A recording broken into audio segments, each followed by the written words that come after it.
দয়াল পরম প্রেমময় শ্রী শ্রী ঠাকুর অনুকূলচন্দ্রের শ্রীহস্ত লিখিত সত্যানুসরণ গ্রন্থের ষষ্ঠ অধ্যায়টি আজ পাঠ করব। এই ষষ্ঠ অধ্যায়টিতে ঠাকুর বলেছেন, এটা খুবই সত্য কথা যে মনে যখনই অপরের দোষ দেখবার প্রবৃত্তি এসেছে, তখনই ওই দোষ নিজের ভিতরে এসে বাসা বেঁধেছে।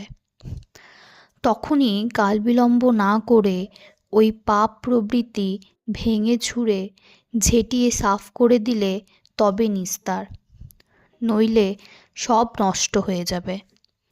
তোমার নজর যদি অন্যের কেবল কুই দেখে, তবে তুমি কখনোই কাউকে ভালোবাসতে পারবে না।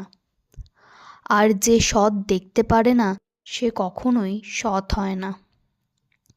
তোমার মন যত নির্মল হবে, তোমার চক্ষু তত নির্মল হবে, আর জগৎটা তোমার নিকট নির্মল হয়ে ভেসে উঠবে।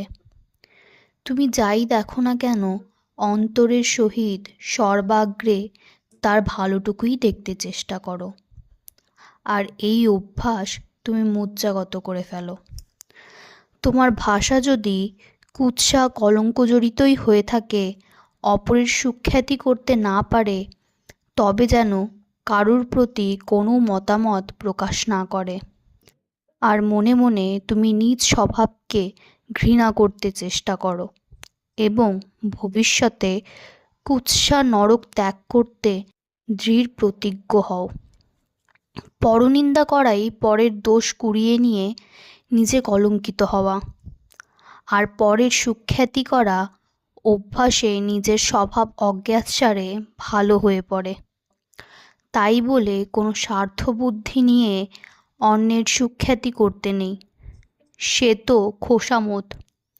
সেক্ষেত্রে মন মুখ প্রায় এক থাকে না, সেটা কিন্তু বড়ই খারাপ, আর তাতে নিজের স্বাধীন মত প্রকাশের শক্তি হারিয়ে যায়। জয়গুরু বলে আমি আমার আজকের ষষ্ঠ অধ্যায়টি শেষ করছি।